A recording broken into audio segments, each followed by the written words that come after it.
अस्सलामुअलैकुम। I am Urooj Zahra, your English language instructor. उम्मीद करती हूँ आप सब खैरियत से होंगे। आज की इस वीडियो में आईएलटीएस की कुछ वोकेबलरी हम डिस्कस कर रहे हैं और with the help of this vocabulary आपको थोड़ा सा एडवांस, इसके साथ ही बिगिनर बनकर भी अंदाजा होगा।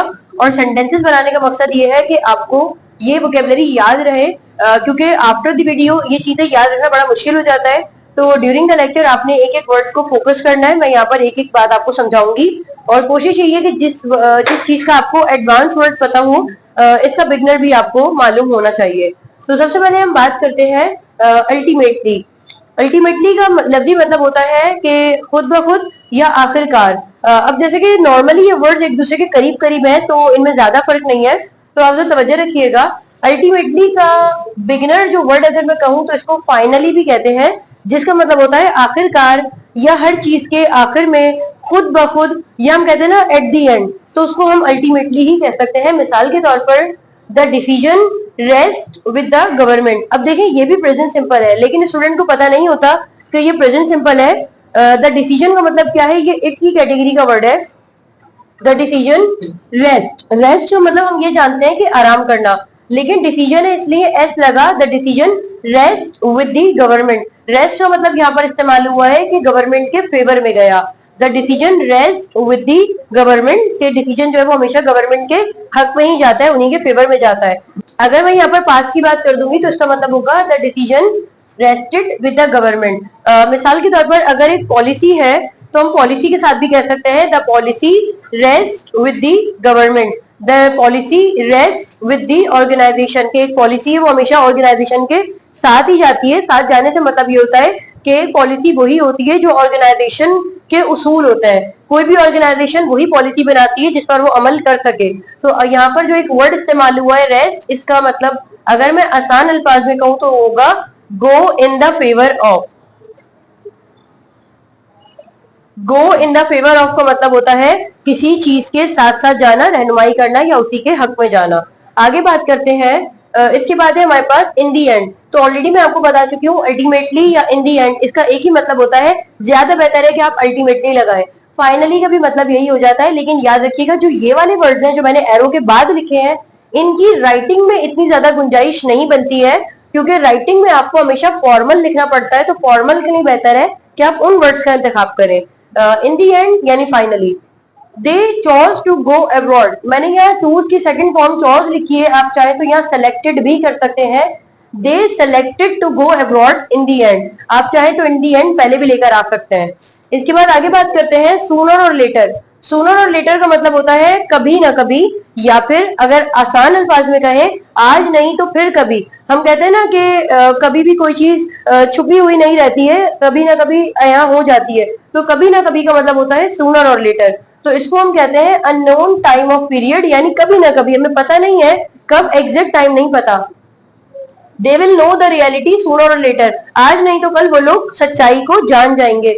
नो द रियलिटी का मतलब होता है सच्चाई जानना। They will know the reality, वो लोग सच्चाई जान जाएंगे आज नहीं तो कल। इसके बाद है इन द लॉन्ग रन, ये मुझे बहुत अच्छा लगता है। इन द लॉन्ग रन कहना, for the long period of time को अगर आप कहें इन द लॉन्ग रन या इन द शॉर्ट रन, इन दोनों लफ्जों का मतलब ये इकोनॉमिक्स की टर्म है, इकोनॉमिक्स की टर्मिनोलॉजी के लिए इस्तेमाल होता है। इन द लॉन्ग रन का मतलब है for a longer period of time. They will again they will gain popularity, gain का मतलब होता है अचीव यानी हासिल करना। They will gain popularity in the long run. अब आप कोई भी सेंटेंस कह रहे हैं कि वो लोग कामयाबी हासिल करेंगे, शोहरत हासिल करेंगे, लेकिन किसके लिए, एक तवील अरसे के लिए। तो इन द लॉन्ग रन का मतलब होता है तवील अरसा। लेकिन अगर इसके लिए मैं शॉर्ट रन कह दूं तो शॉर्ट रन का मतलब होता है, हम कहते हैं ना कि अगर तुम बुरा करते हो तो शॉर्ट टाइम पे तुम्हें कुछ मिल जाता है। If you do anything bad so you gain the thing in the short run, तो वो शॉर्ट रन होता है। तो हमेशा लॉन्ग रन की चीजें जो है वो ज्यादा अच्छी होती हैं। इसके बाद बात करते हैं एवेंचुअली। एवेंचुअली का मतलब भी होता है आखिरकार या बलाखिर, एट दी एंड। आप अंदाजा लगाएं, इन दी एंड है, अल्टीमेटली है या इवेंचुअली है, इन सबका मतलब एक ही है। तो आपके पास चॉइसेस ऑफ वर्ड है कि आप किसको इस्तेमाल करते हैं। Eventually we all became successful, आखिरकार, जैसे तैसे, बल आखिर हम लोग क्या हो गए, कामयाब हो गए। Eventually we all became successful. इसके बाद है बाय डिंट ऑफ, ये बहुत अच्छा लगता है। अगर आप आईएलटीएस के एस्पिरेंट्स हैं या किसी भी टेस्ट के, तो बाय डिंट ऑफ लगाया करें बिकॉज ऑफ या ड्यू टू की जगह। मैं यहाँ बिकॉज ऑफ की जगह यहाँ पर ड्यू टू भी कह सकती हूँ। इसका मतलब होता है की वजह से। मिसाल के तौर पर by dint of the resources, resources की वजह से the bridge got built. Bridge बन गया, ब्रिज गॉट बिल्ड। देखिए ब्रिज ने नहीं बनाया है, ब्रिज खुद बन गया है, इसलिए मैंने यहाँ पर गॉट लगाया है और यहाँ पर ये तामीर शुदा आया है। इसका लफ्जी मतलब बिल्ड का क्या है, तामीर शुदा। The bridge got build. अगर मैं कहूँ कि by dint of the government policies बन गई, द पॉलिसीज गॉट डेवलप्ड, तो वहां पर गॉट एज अ वर्ब आया है, डेवलप्ड मेरे पास क्या आया है कि बन गई, वो बनी हुई के लिए एज एडजेक्टिव इस्तेमाल हुआ है, बाय डिंट ऑफ। इसके बाद है एल्डस। एल्डस का लफ्जी मतलब होता है बहुत मुश्किल, और अच्छा लगता है इसको बोलना, डिफिकल्ट या चैलेंजिंग। वैसे तो आप कोशिश किया करें कि डिफिकल्ट का लफ्ज जिंदगी से हटा दें, डिफिकल्ट ज्यादा इस्तेमाल नहीं होता है। For example this task is difficult for me ना कहा करें, आप कहें this task is challenging for me. So climbing the tree, climbing का मतलब होता है चढ़ना, यहाँ पर क्या मतलब है, दरख्त पर चढ़ना। वॉज अ एडस टास्क, इसको कुछ लोग एडस भी पढ़ते हैं, कुछ लोग आर्डस भी पढ़ते हैं, पर बेहतर है कि आप इसे एडस कहें क्योंकि ये टास्क की बात हो रही है। Climbing the tree was a arduous task, मैं कहती हूँ कि भाई दरख्त पर चढ़ना मेरे लिए बहुत मुश्किल था। या conducting the class at the very first day was a AIDS for me, ये मेरे लिए बहुत मुश्किल था। तो एडस एंड चैलेंजिंग दोनों सही है, डिफिकल्ट ना कहा करें, डिफिकल्ट बहुत बेसिक हो गया है। इसके बाद बात करते हैं अपहिल टास्क। ये भी बहुत एक अच्छा वर्ड है और आईएलटीएस वालों को लाजमी पता होना चाहिए। अगर आपसे स्पीकिंग की बात हो या राइटिंग की हो तो अपहिल टास्क का मतलब होता है वेरी चैलेंजिंग। ये बिल्कुल किसके रिवर्स है, ये बिल्कुल इसके रिवर्स है। हम कहते हैं ना this is so easy for me या सिंपल फॉर मी। वैसे इजी को अब एफर्टलेस कहा जाता है, इजी नहीं होता। आप इजी के लिए कोई वर्ड याद रखें, वो है effortless. This is effortless actually, या बेसिक या सिंपल या प्राइम, प्राइम भी कहते हैं, इजी नहीं कहा जाता। तो अपहिल टास्क। पैसिफाइंग, पैसिफाइंग का मतलब होता है किसी नाराज शख्स को मनाना। Pacifying you was the uphill task, तुम्हें मनाना या एक नाराज शख्स को मनाना मेरे लिए क्या था, बहुत ज्यादा डिफिकल्ट टास्क था। अगर मैं इसके रिवर्स कहूंगी तो हम एक बचपन से सुनते हुए आ रहे हैं बात, piece of cake. Piece of cake अब तो बहुत ही बेसिक है, हम कहते हैं ना कि ये काम तो मेरे लिए बहुत आसान है, doing this work is a piece of cake for me. तो पीस ऑफ केक की जगह अगर आप इसके रिवर्स कर देंगे, डिफिकल्ट कर देंगे, तो अपहिल टास्क हो जाएगा। इसके बाद आगे बढ़ते हैं और चलते हैं स्टीडली, ग्रेजुअली या स्लोली। इन सब का एक ही मतलब होता है, इन सब का मतलब है Aahista Aahista. Gradually the change comes, अब देखें ये भी प्रेजेंट सिंपल है लेकिन हमें पता नहीं होता द चेंज का मतलब क्या है, कोई तब्दीली की बात हो रही है, इट है ये द चेंज कम्स, कि तब्दीली का जो आंसर होता है, तब्दीली का जो प्रोसेस होता है बहुत स्लो होता है। चाहे आप किसी चीज की बात करें या किसी इंसान की बात करें, तब्दील रातों रात नहीं हुआ जाता, तब्दीली का आंसर थोड़ा टाइम लेता है। The change comes gradually, Aahista Aahista तब्दीली आती है। इसके बाद हम बात करते हैं फ्लक्चुएटेड। फ्लक्चुएटेड का मतलब होता है ऐसी चीज जो कांस्टेंट ना हो। अभी पिछले कुछ सालों में हमने देखा था डॉलर एंड प्राइजेस जो पेट्रोल के थे बहुत ज्यादा कभी बढ़ रहे थे कभी कम हो रहे थे, कांस्टेंट तो नहीं थे।